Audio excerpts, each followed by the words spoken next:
If I could travel anywhere in the world, that's a good one because there's so many places. I would say I would really like to go to... Meet Palle Bo, a digital nomad from Denmark on an epic journey around the world. This is the Radio Vagabond podcast. Welcome to part 2 of The Humans of New York, the podcast. If you haven't heard the first one, go back and listen to that one first. In this episode, I'll ask my panel of 6 inhabitants of New York 2 more questions. And the first one is, what is the biggest dream of your life? The first one to answer that question is Raphael, the guy that helps people with back pains and that sort of thing. I think for me, my ultimate goal is, I love what I do, and if I could do it for free, I would. And I get a lot of happiness out of being able to help people. Just the fact, like when I have somebody say to me, hey, you know what, I've been dealing with this issue for 5 years, 10 years, or 6 months. That brings a lot of happiness to me. So if when the time comes, if I know, or people, whatever, they're when they think of me, they're like, hey, you know what? This guy was a good person. He helped me out. I did something good. And I feel, I think that would be a good legacy for me, to be somebody that helped others. So that's going to be written on your gravestone. This guy helped me out. Yeah, this guy helped me out. This guy got rid of my back pain for 20 years, but believe it or not, like sometimes like these things are very, I had somebody not too long ago who almost started crying because he couldn't believe that he was finally pain-free. And he had been dealing it for so long, and he had developed anxiety from it for so many years that he was just like you literally changed my life. Yeah, that means a lot to me. That makes it all worth it. Yeah, that makes it totally all worth it. And now we're going back to the streets of Brooklyn with Brian, just as a police car is passing by. Independently wealthy and retired. I'm still working on it. Okay. I hear music here. This is kind of like really interesting. See? It sounded like live music. Can we just cross the street and take a look in? Another great question. I was just talking to my cousin about that, how both of us, we're both in our mid-40s, have kids who are growing up and starting to get big and autonomous, and we're at a stage in our lives where that question comes up. What am I trying to do? Now that I've got these kids, that I don't have to worry so much about them, and I'm 46, and what do I want to do for the next period of my life? And I've been kind of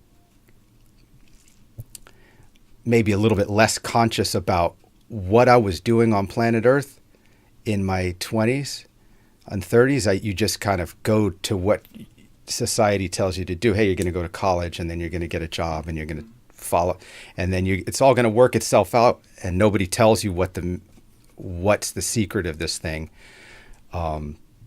So we are both on the same page at lunch saying, what are you doing? So what I am doing now is I'm renovating this studio, and what I would like to see happen is I've never had a chance to operate it all by myself, or to direct it by myself. I've always had a committee, a couple other people that I had to test ideas out with. So I'm really excited to have a chance to run it by myself for a period of time. And hopefully, if all goes well, I'll be able to close it down to hourly studio clients and just have it be for the creation of music as a producer, and not have to, and as a writer of music, composer and producer, and be able to fill all the hours and pay the bills through that means.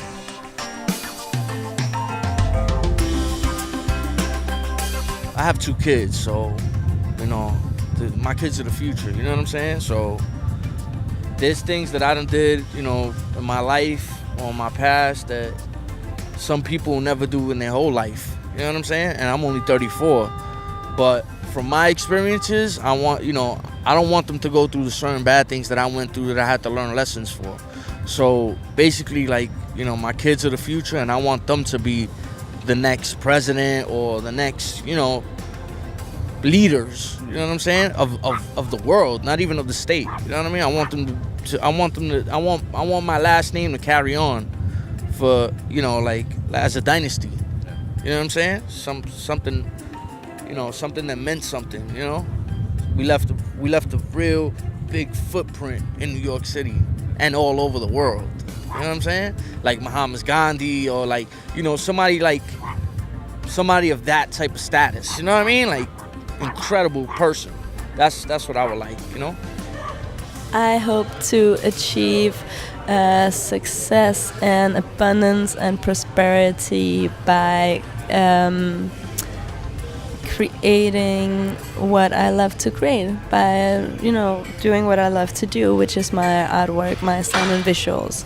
So I hope my biggest dream is to be able to live from that and be happy from that and inspire people to do the same and, you know, create happiness from being happy. Well, I studied at the IAR, Institute of Audio Research, for like a few months, and then I dropped out because I had to pay for it. So what I wanted to do was get into music production, but I like the catering a lot right now. But that was my dream, to be a music producer, to be like an engineer. And yeah, hopefully I could get back to it. Is that the dream, to be a caterer or a restaurant owner or I think it's gonna end up that I'm gonna stay as a caterer and have a restaurant and my own catering business.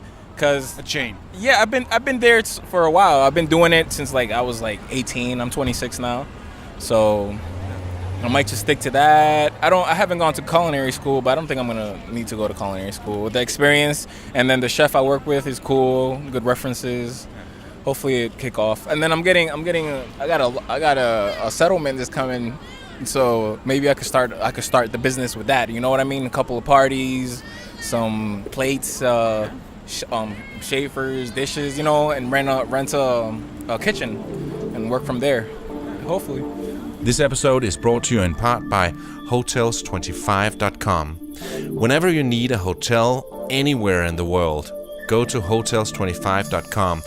That would get you the best price.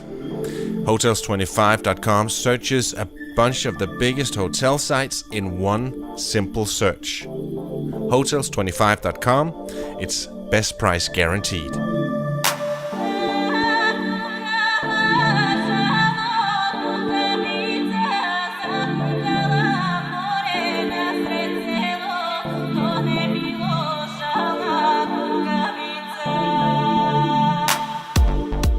Here are 6 great answers to my last question. If you could travel anywhere you wanted, where would you go? Oof, that's a good one because there's so many places. If I could travel anywhere in the world, I would say I would really like to go to the Italian coast. You know, I want to go to the Italian coast. I want to...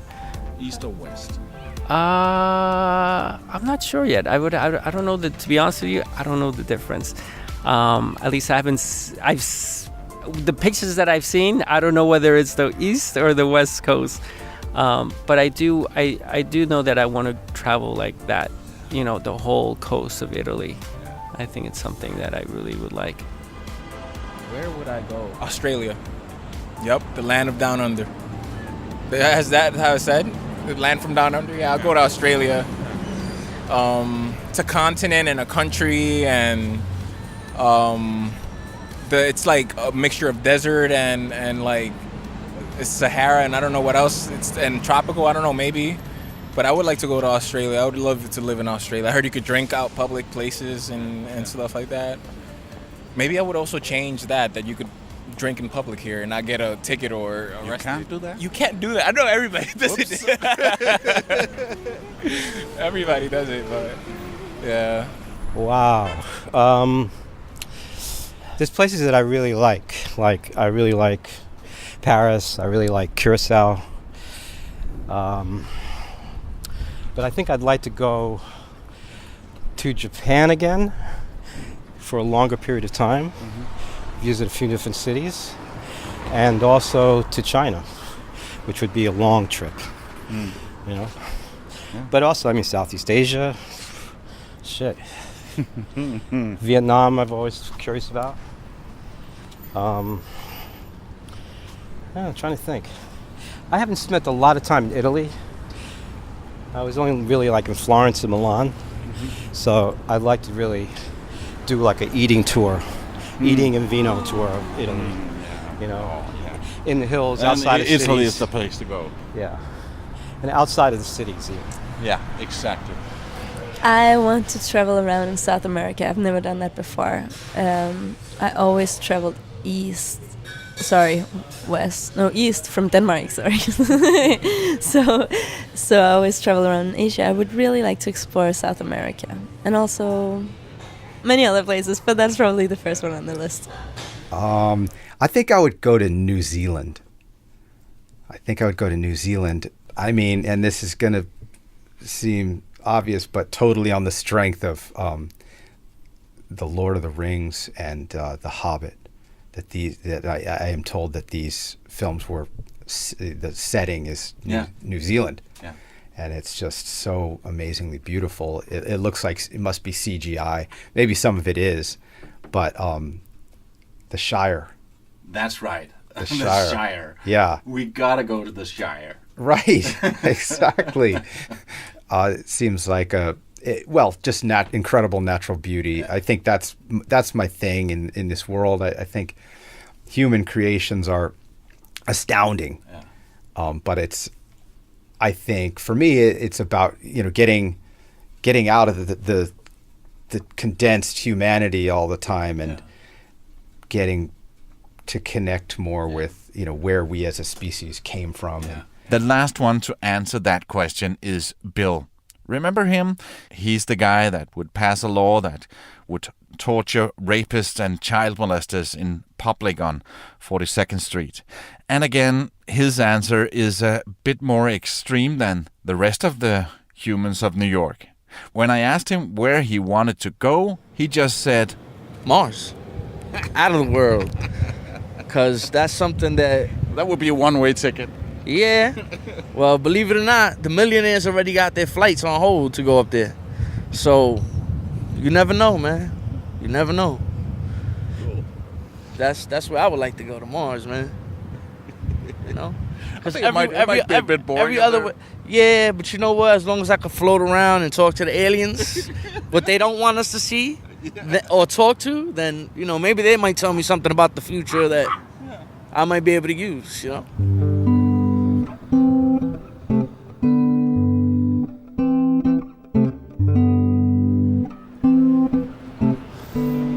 It's my last day in New York. I am spending the day as best I can by going to the One World Observatory. It's the highest building in New York, and it's right next to where the Twin Towers used to be. When I was here the last time, it was half finished. Now it's here, and the view from up there is supposed to be amazing. So I got a ticket. $37, and now I'm on my way up in just a few minutes.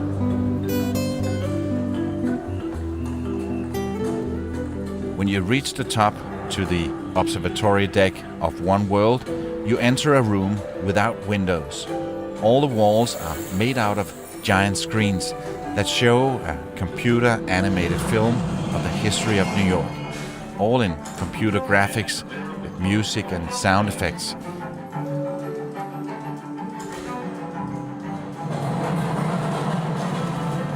It's very well done.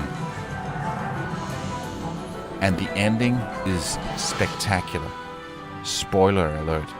The finishing shot is of the skyline of New York. From above, the picture freezes, and then the screens go up, like a big curtain, revealing the real New York skyline through giant floor-to-ceiling windows. Wow, what an effect. And truly an astonishing view from the highest building in Manhattan. And now, we invite you to enter One World Observatory through the doors on your right, where a spectacular 360-degree view of the city awaits directly below. After that, we're led into a room where we could walk around as long as we wanted, just admiring the view in all directions. And yes, I took a lot of photos, and you can see them on the Radiovagabond.com. And I can take anything you can throw at me, and nothing can get me down. Life is looking so bright, the sun is up again. I'm feeling like I could fly. No clouds in my way, no. And I'm living the good life. And I'm living the good life now. I'm living the good life, and nothing can get me down, no. In a few seconds, you can join me in the airport as I'm about to leave New York, where I run into problems. And then I'll tell you where I'm going next. It's another continent and a completely different place. But first, let me remind you that this episode is brought to you in part by hotels25.com. It helps you find the best prices on hotels around the world. Hotels25.com. You should try it. It works. No clouds in our way, no. And I'm living the good life. I'm living the good life now. I'm living the good life, and nothing can get me down, no, no. Life's got a way of pushing you, but we got the strength to push on through. 'Cause there's not a place that we can see if we don't live what we believe. The rest of the travelers, please take your shoes off. Now let's go to the airport, and then I'll tell you what's coming up in the next 4 seasons of the Radio Vagabond podcast. I'm at JFK Airport, and I am getting ready to leave the United States of America. And it was quite a hassle to check in because I was overweight. And I'm not talking about me eating all the American food and gaining 4 kilos, but I was 4 kilos overweight. First, my suitcase was 22, so I took 2 kilos over into my backpack, which is carry-on. And then she said, can I weigh that as well? I knew that it was only supposed to be 10 kilos, and it was 14.